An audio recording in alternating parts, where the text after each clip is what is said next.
welcome back everyone, welcome back to another week, another qualifier, another edition here of the RSL, the Revival StarCraft League Season 4 2026 qualifier for the Korean server. I'm of course your VIP and I'm about to be visible. Hold on. Un momento, here we go. But yes, we're here, we are back. We were live earlier this morning. When I say this morning, I mean 1.5 hours ago.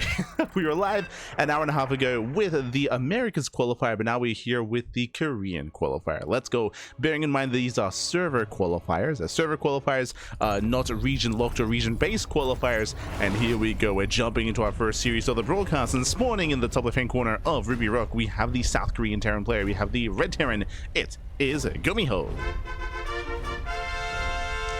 And spawning in the bottom right hand corner, we have his opponents. We have the Taiwanese Zerg player. We have the blue Zerg representing Offside Esports. It is Rex. The king himself. Let's go. And if you're in the chat, you know what time it is. It is Gamba time. Predictions are open. Place your bets on who you think will claim the series. Best of luck in the chat as we get into our initial best of 3. Let's go. Let us go. And again, if you missed out on the Americas server qualifier, I highly recommend checking out the VODs. The VODs are live over on YouTube. We had an intense series, a lot of intense series actually, some crazy upsets as well. And if you missed it, well, there's a reason why some players are missing from this qualifier. Byun, Shin, and Shan, they did qualify for RSL through the Americas server qualifier. Percival barely did not quite make the cuts. Likewise, other players like SOS didn't quite make the cut either, but now they are back. They're back for another chance, another opportunity here to qualify for the RSL, bearing in mind that later on this evening, we then have the European qualifier. So we just had the Americas qualifier, into the Korean qualifier, into the EU qualifier. That will be later on in the evening. We will not be casting the EU qualifier. It's at like 5 a.m. It's at like 5 a.m. my time. I could try to cast it, but we're covering other things later on at 11 a.m. so sleep is nice. Sleep would be nice, so we won't be covering the European qualifier, but I'm sure other people will be, right? I'm sure there's going to be other language casters and other English casters covering that event instead. For now though, going to be settling in, and so far Rex expand economic opener here by GuMiho, standard stuff. Rex likewise going hatch gas pool, everything looking normal for the time being. Meanwhile, a big shout to Rex of course, he was at one point the best Zerg player in Taiwan, might even still be by the way, but nowadays Rex, he's more of a content creator and caster. He does a lot of casting, does a lot of content creation, even does run some of his own tournaments as well, like the Rex March Madness, which did take place last year. So again, Rex, he's given a lot back to the community and does a lot for the Taiwanese scene as well. But as a player, he also has upsets. Like as a player, he's still a terrifying opponent. I still remember him in the last season of WTL, Rex versus Cure, Rex versus Raynor. The ZVZ was insane. I still do still have the recollections, still remember those matches. Rex is an animal and definitely a threat. Definitely can be a threat to these players. He's an underdog for sure, and the other players are more favored in a longer standard game, but if Rex can catch you off guard early on, then happy, he can pop up. He can get you. Speaking of, we do have an extra pair of lings on the way. Third base is being taken. Everything's still looking more or less standard. We'll see if Rex does go for an extra pair of lings, though, if he tries to get across them. But yeah, there it is. 14 lings on the way. Rex is going for a massive ling flood. The goal here is to avoid the Hellions. If he can catch the Hellions... Oh, God, GuMiho's going for his own move out. Jesus. He's hunting Overlords. It does hunt down the Overlords, and does he get one? Ooh, barely gets one. Supply blocks. Rex, he's going for the other Overlord. Oh, no.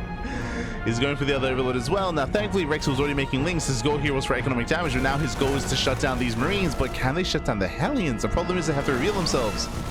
Okay, they are revealed. Surrounds the Marines. Does shut them down at the same time. We have more lings getting across the map as well. We have 2 Hellions about to pop out, and Rex, he does force a cancel.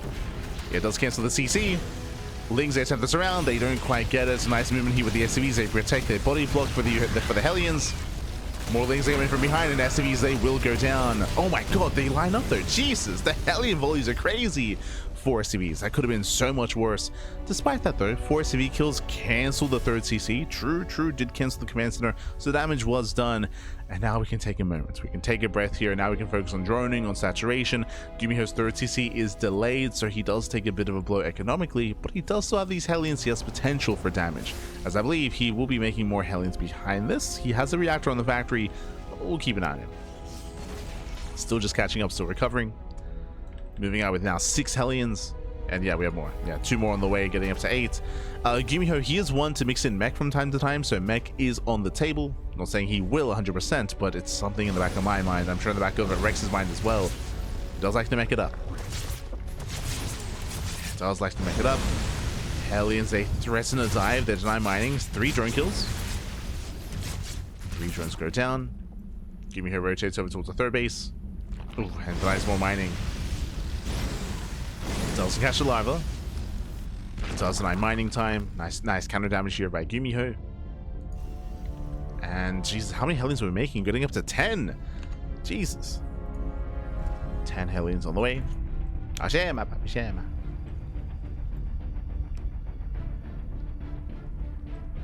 Stream 3 hours ago. I mean, the last cast was an hour and a half ago. I mean, that's when it ended, to be fair. And there it is. We have confirmation mech. 2 more factories on the way, so we are going to mech it up. We're going to make it happen. As GuMiho, he does attempt. I mean, he does trade decently well against these Lings. He does slip away. Meanwhile, fast lair out of Rex. Getting to his lair. Rex is yet to confirm what's going on. The Ling slips in. Oh, that should not have happened, but Ling does slip into the main base and does confirm all the factories. Bam, instantly Roachhorn. Roachhorn as a response. The Banshees have arrived. As GuMiho does threaten the mineral line. Can he force a cancel? Uh-oh. Yeah, the Banshees are a little bit too close. And they're going to be zoned back. At the same time, Hellions, they bust into the mineral line, and then we're getting it a hand. We're getting it a hand here. 8 drones going down. The boys are being pulled. 10 drones falling. Critical damages. More Hellions have arrived, and this is too much. This is becoming a game-ending damage at this point as 20 drones get roasted. Ay. Getting up to 21. Barely not, but 20 drones go down. Critical damage is being dealt, and Rex, he's in the gutter economically, and they're still not done. We still have 2 Banshees. They still find more damage. 22, 24, 25. Oh god, 25 workers going down, and behind this we have mech on the way. Battle mech at that. Hellions, Cyclones, GuMiho is gearing up into the mid game, and Rex is stumbling back at home. He still can't even afford roaches. He's still stuck redroning. Rex needs time. Rex, he needs a lot of time to recover, a lot of time to recuperate. The problem is that GuMiho should not give him that time. The problem with Battle Mech, of course, is Battle Mech is a little more active. It's a little more active, a little more in your face. It is a little more of an aggressive variation of Mech, and it's going to be coming his way soon. It's going to be a tough hold here for Rex. It's just been a rough early game. It's been very chaotic. So many drones have gone down. 28 drones going down in total. Now, this is a way to recover. We have an infestation pit. Now, there's a world, right? There's a world where if Rex's creep spread is on point, and if Rex can lure the army deep on creep, and if he can flank the army with an infestor and with a fungal growth, then sure, like that is a way to recover. And that's kind of what I'm expecting here is infestors to lock down the army and to potentially catch GuMiho with his pants down. It's a bit of a Hail Mary play. Hail Mary play.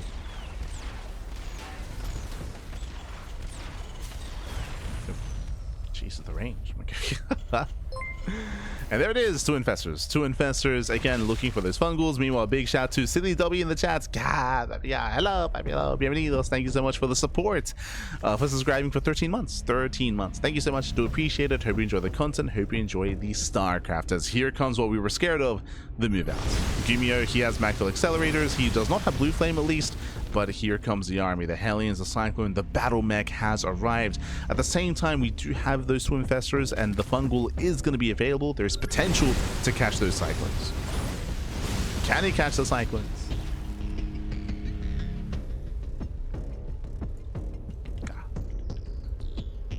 It's Rex setting up on our hand side. He's setting up here, hopefully looking to catch the army. GuMiho still rotating, sharking around, waiting for Blue Flame. True, Blue Flame is almost done. Just waiting for those upgrades. Even as Hellion, medevac support. Okay, I mean, sure, they can heal Hellbats. True. Speaking of, here they come. Hellbats, they morph in. The fungal lands on the Hellbats. And a good chunk of Hellbats do go down. And so far, Rex is holding.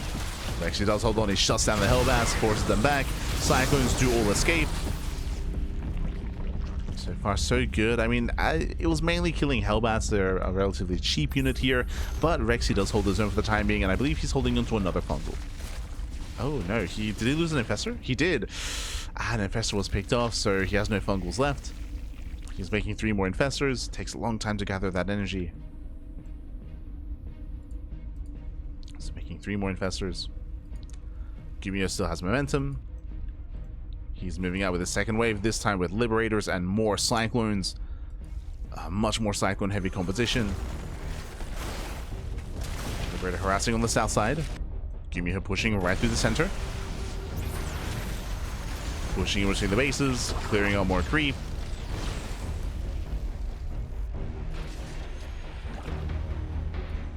Doesn't want to get caught by fungal. So yeah, he's still being active. GuMiho's maxed. Jeez, he's maxed out. Hey, these medevacs were interesting to say the least, and now they have even less of a use, but sure. GuMiho does push in towards the 4th base. Cyclones are locking on. Bailing's speed is just now finishing. 5 more seconds. Here come the fungals. Oh. So far, just grazing the army. Nothing major yet. Oh, lock on the infestors. Nice spread here by GuMiho, and the fungals are not connecting. Yeah, no major fungals. With that, Bailings, they try to rush in. Once again, nice kiting here by GuMiho. He takes out the expansion, bullies the army. More shots going up, catching up more roaches. And yeah, these have been rough trades here for Rex, as he will lose the mineral line. 11 drone kills. And the Cyclones are not done. No, more drones. No, the transfer. The long distance mining. 23 drone kills. That's crazy. Ay, ay, ay. 24. Again, liberating into the main base. Also wreaking havoc. Getting more kills. Killing even more workers. And again, GuMiho is still not done. Because he retained all those Cyclones, he can just keep pushing. Keep pushing, keep going. 27 kills in the main. And the 4th. This was the 5th. Now GuMiho just keeps on pushing. More lock-ons. Files do catch the Liberators at least. True. Liberators did go down. Does kite back against the Bailings. A decent fungal. Catching out some of the Cyclones. And technically Rex, he's holding on, but what's he holding on to? Rex is down in economy, he's down in army. What's scary here is the supply. The supply is lying to you in a sense. GuMiho is up in army supply, but he's actually further ahead. Remember, Roach Ravager is inflated supply, so Rex even has less than normal, even has less than what it seems. Hellions, they bust into another mineral line, and more drones getting roasted. And again, it's just been a domino effect here of just everything going from bad to worse. Bases going down, workers going down. It all came down to the Hellion harass earlier, the Hellions and Banshees. They killed 28 drones at the start of the game, and that set GuMiho up for success. We mentioned earlier that there were chances here to recover, and we did see some decent fights out of Rex with those fungal growths, with those engagements, but they were not good enough. They were not good enough. As 28 more drones go down. GuMiho kites away.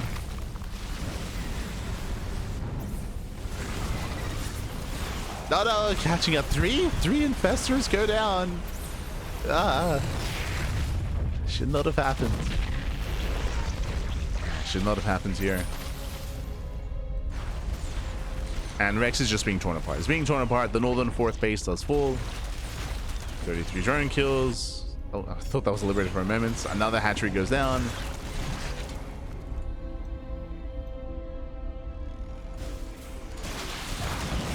But Rex is hanging in there. Hanging on back. No, not again. The drones! The drones stack up, and just like that, they get roasted, and 18 more drones go down. Rex down to 40 workers. GG gets called, and GuMiho takes game number 1. GG. Whew.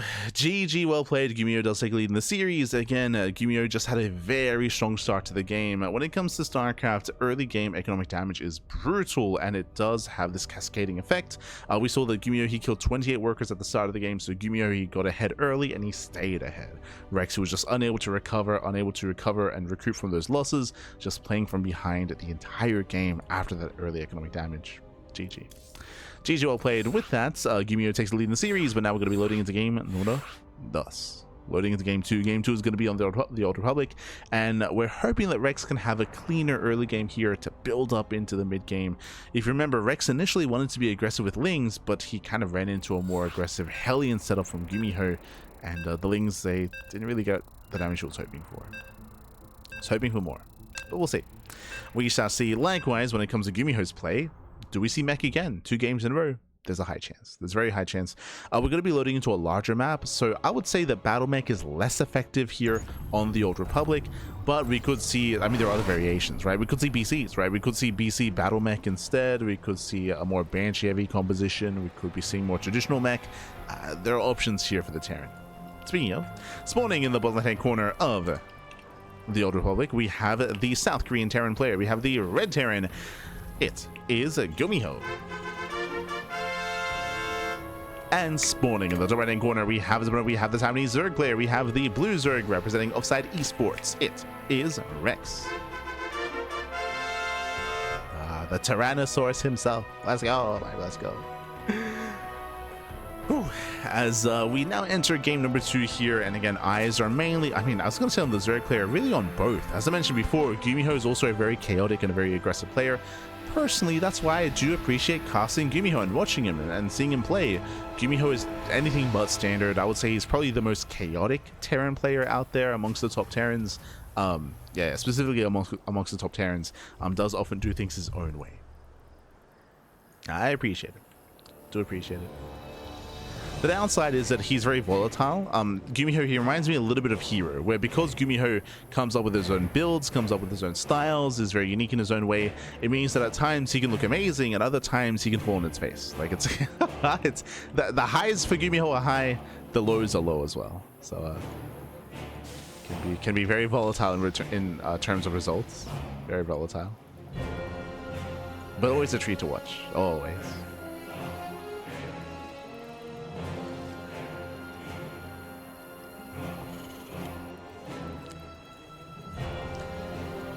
So now standard opener out of GuMiho, just going for the Rax expand. Likewise, Hatchcat's pull out of Rex. We're just waiting for the mid game, waiting to get into 3 bases. The early game here is looking as standard as possible. We have seen some variation in the early games, of course, when it comes to like proxy Raxes, 2 Rax, 3 Rax. There are definitely some things you can do early on, or even early pool timings, but especially on a map like the Old Republic, I feel like it kind of disincentivizes that. So we're just settling in.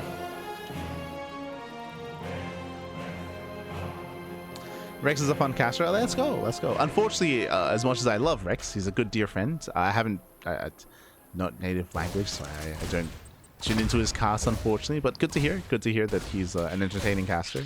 Much love. Got a lot of love for Rex here. Oh. That's Reaper dips in, gets 1 drone kill so far. Nice pick up at Agumi here.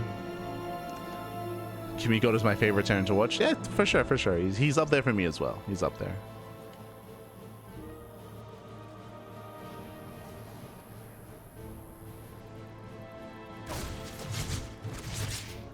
So he wants that drone. Oh, he wants it. Oh my god, he gets 2. 2 drones go down. Nice pick up here by GuMiho.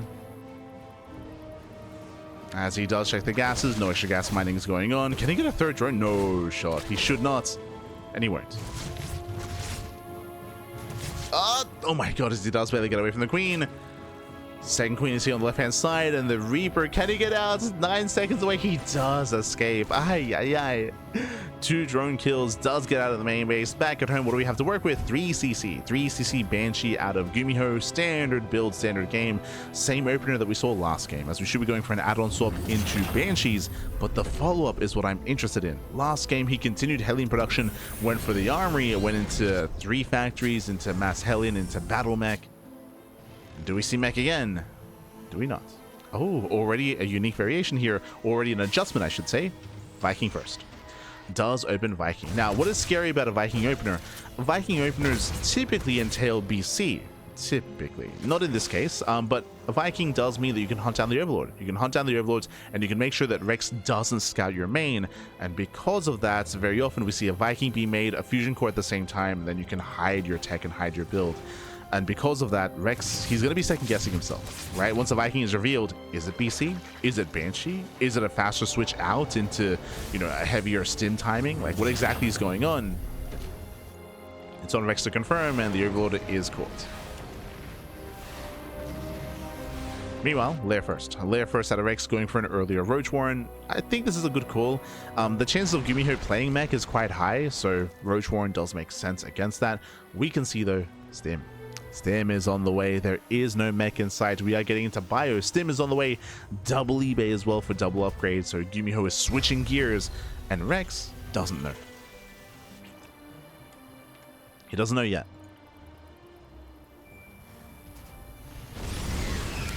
Link Scout is attempted. So far, 6 Hellions are revealed. This time it's only 6 Hellions. Remember, last game we went up to 10 early on. This time only 6, which is a standard amount. No major tells yet.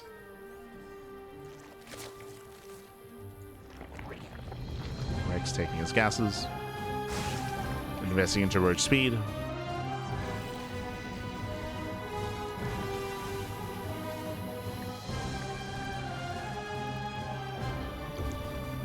Banshee spotted. Rex, he does overshoot though. Doesn't quite catch the Banshee. No Spore in the mineral line. Yeah, no Spore in the mineral line. 1, 2 drones go down. The Spores are in position for Liberator defense. For Liberators instead. And that's going to be 5 dead workers. 7 in total. Remember, the first Reaper got 2. So it's been 7 drone kills, getting up to... Oh god, we're not done. The Banshee on his own getting up to 8. 8 drones go down. The detection has arrived. And GuMiho gets the hell out of there. Saves the Banshee. Meanwhile, back at home, just securing his third. Securing his third base. Saturating. Building up his bio. Now, Rex, I meant to say. Rex, I was curious to see if he was going to commit into an all-in or not. Now, we can see he takes his gases. Gases being taken, more drones are on the way, 4th base is on the way as well, and more importantly, Rex throws down an infestation pit. This tells us that Rex is taking up into a longer game. He's not going for an all-in, and he's looking to get up to a 4-base setup and in towards even Hive Tech. Now, the early pits, second pit? Okay, there we go. Baneliness is on the way. Baneliness tells us that Rex is going to go Roach Ravager into Ling Bane. So into eventually melee upgrades, into a more solid and well-rounded mid-game composition. The bio is revealed. Now GuMiho is 100% certain. Now he knows.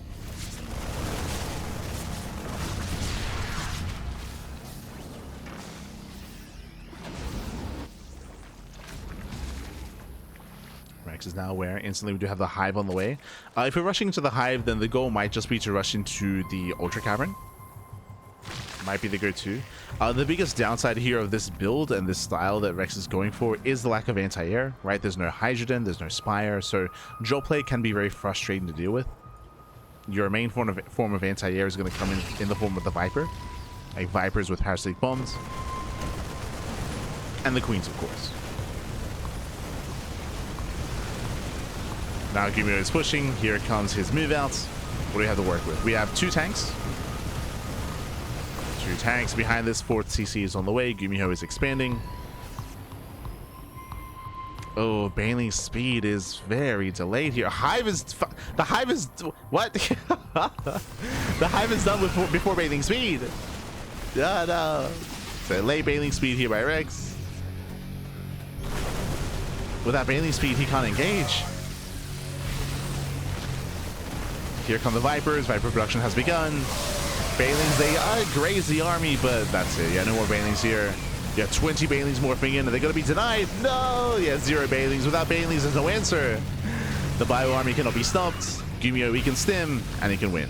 Honestly, he just keep pushing. He doesn't see, but we can see that we have only units being produced. GuMiho taking it slow. Pulls back around. Baneling's speed just now finishing up. But already some rough fights here for Rex. And GuMiho's not done, he's still pushing.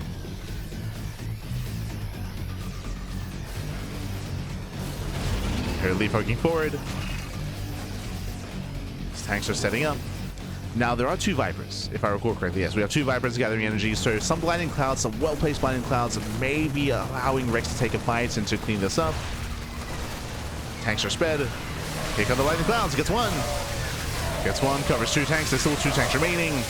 Nice spread here by GuMiho, and he just overwhelms. Yeah, GuMiho overwhelms. He's just too far ahead. There's no Ling Bane. Ooh, some of the biles do connect though. Biles they graze the army. GuMiho takes the biles to the face. He just keeps pushing. Oh my god. Takes down the 4th. The army is somewhat oversimmed. The Medivacs are running out of energy. But GuMiho, he can just keep pushing. He can still just keep pushing. One of the Vipers did survive, just barely.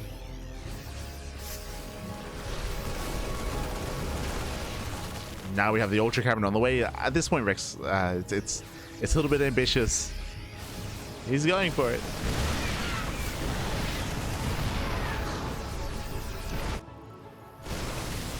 Just gotta survive until the Ultras. We can do it, man. We can do it. Oof. Yes, tanks are pushing forward. Banelings, they mainly crash into Marauders. Oh, nice Lightning Cloud. Nicely timed. But still not enough. At the same time, Ling Rambai does hit the 3rd base. Alas, GuMiho has reinforcements back at home. He has not been rallying. He was banking up at home instead.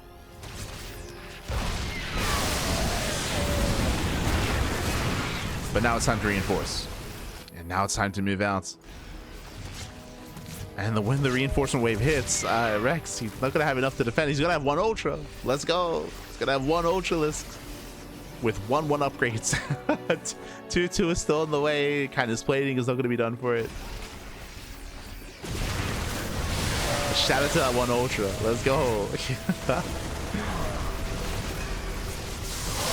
Banelings, they do graze the army. Some okay connections there with the Banelings, but alas, the Bio Army keeps stepping forward. At this point, we're running out of roaches. There's 1 Ravager left, down to 0 Ravagers. GuMiho now within range of the mineral line. Rex trying to make a stand. Oh, that was supposed to be. Yo, there's the Ultra. We got him. The Ultra has arrived. Let's go. 2nd Ultra as well. But again, they don't have upgrades. They're 1/1 Ultras. No kindness plating. Marines, they can just stand their own. They can hold their ground against this. Yeah, Marines, they go to town. GG gets called, and GuMiho does take the series 2-0, advancing on to the quarterfinals. GG. Whew, GG, well played. GuMiho does claim the series, does advance on. Much love here to Rex, as Rex, he did have a couple of different approaches here, both in Game 1 and Game 2. Game 1, Rex tried to be more aggressive, but he ran into a massive amount of Hellions, and in the end, he was punished for his early game aggression as well. Meanwhile, here in Game 2, we saw a different flavor of GuMiho, going into Bio this time, not going into Mech. But alas, the early game aggression was insane. I'm referring to the Banshee harass, the Reaper harass, the Banshee harass early on. What was it, like 10 to 12 drone kills? It was insane how much the Banshees and the Reapers were able to achieve early on. And that set GuMiho up for success, as he was able to build up into his stim and tank move out. That hit at around 8 minutes. His 8-minute move out was brutal. Again, we saw that in that initial defense, Rex, because he was stumbling his way into the game, late Baneling Nest, late Baneling Speed, a late Baneling setup, he was trying to hold on with Ling Roach Ravager, and he was just being bullied there by the army. GG. GG, well played. With that, congratulations, and let's catch up with the rest of the bracket. Let's go. Let us go.